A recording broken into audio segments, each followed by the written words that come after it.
Bismillahirrahmanirrahim. Muhammadur Rasulullah walladzina ma'ahu asyidda'u 'alal kuffari ruhama'u bainahum. Tarahum ruk'an sujada yabtaghuna fadlan minallahi wa ridwana simahum fi wujuhihim min athari sujud.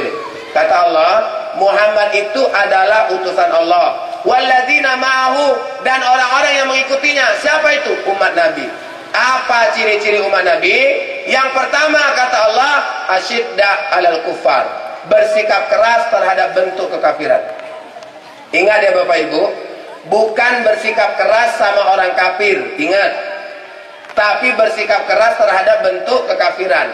Yang perlu dikerasin itu bukan orangnya, tapi yang dikerasin itu adalah perbuatannya. Kalau ada orang berbuat yang tidak baik, jangan dibenci orangnya, tapi bencilah perbuatannya. Kalau awam benci orangnya, pasti awam menghindar dari orangnya. Tapi kalau kita benci sama perbuatannya, kita menghindar dari perbuatannya. Maka dalam Islam benci itu boleh, tapi bukan benci sama orangnya, akan tetapi benci sama perbuatannya.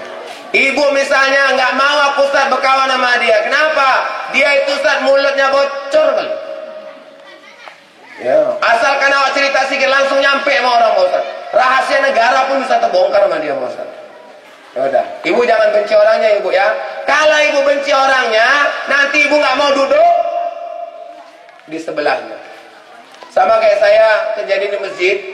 Bapak-bapak ini waktu ke masjid bawa anak-anak. Anak-anak yang dibawa itu 5 tahun ke bawah. Dibawa anak-anak, begitu mau sholat dan dibilang sama anaknya, nak, jangan lari-lari ya. Namanya anak 5 tahun. Apa katanya? Iya ya. Diam dia. Giliran sholat, Allahu Akbar.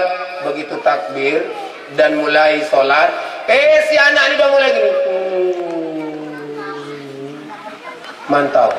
Habis itu lari-lari dia di depan orang sholat. Bolak-balik. Yang sholat ini kan terganggu nih kan. Tapi paling terganggu waktu ruku.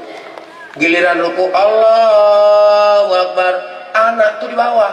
Wah. Habis sholat, si bapak tuh langsung marah dia. Dipanggil, sini kau. Ya. Kau sini sama siapa? Sama ayah. Mana ayah kau? Itu ayahku. Datang ayahnya. Begitu datang ayahnya Pak, berdebat orang tuh. Yang satu bilang, bapak kalau anaknya kecil kali jangan dibawa ke masjid. Yang satu lagi bilang, itu urusan aku mau didik anakku bercinta sama masjid. Ini dua-dua alasan ini kan bagus semua kan Pak. Tapi ya itu tadi, berantem orang tuh.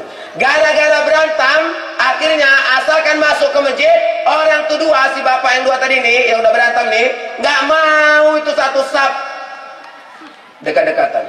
Asalkan masuk masjid, tengok mana kawan tuh. Oh sana dia, aku sinilah.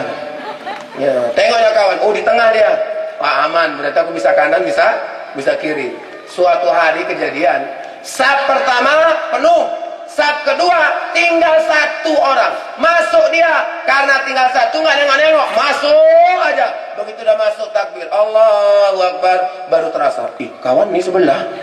Ya. Terakhir dia sholat bukan mikirin Allah, tapi sholat mikirin ya, musuh yang di sebelah tadi itu. Nggak enak bu, ibu aja kalau sama tetangga nggak enakan, asal mau keluar rumah ngintip dulu, mana dia. Nah, kalau nggak ada baru awak keluar, nggak enak hidupnya. Maka dalam Islam itu yang dikerasin itu perbuatannya. Di sini ada perbuatan yang tidak baik, keras kita sini. Pak Kades ini sebagai komandan utamanya.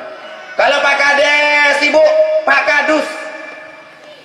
Ya, kalau Pak Kadus juga sibuk, nah udah lantas siapa lagi lah udah. Ya, kalau ada di sini kemaksiatan, yang kemaksiatan itu kita biarkan, ini nanti bisa mengurangi keberkahan Pulau Kampai. Kalau banyak perzinahan di kampung kita, Pulau Kampai ini ditutup keberkahannya sama Allah. Kalau seandainya di sini banyak perjudian, Pulau Kampai ditutup keberkahannya oleh Allah.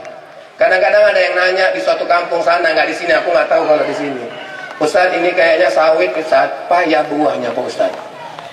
Padahal tanahnya subur, tiap ini dipupuk, tapi kok payah ini buah sawit nih Pak Ustadz ya.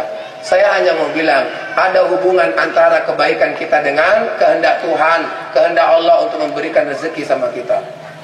Dulu Bu, di kampung kami, kalau ada yang bermaksiat, misalnya berbuat mesum, kalau ada yang berbuat mesum, itu masyarakat datang, kemudian datang, diusir itu dari kampung. Yang sedap sekarang Pak, di Tapanuli Tengah, yang bupatinya masih muda itu, siapa sih namanya?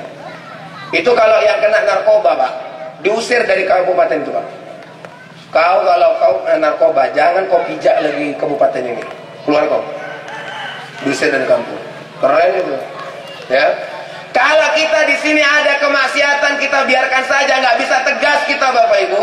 Ini keberkahan dicabut sama Allah. Nanti kalau ada yang payah cari kerja, payah cari makan, payah bertani, payah bernelayan misalnya, itu nanti sebabnya dari mana? Oh, ternyata ada kemaksiatan di Pulau Kampai yang kita tidak bisa bereskan semuanya.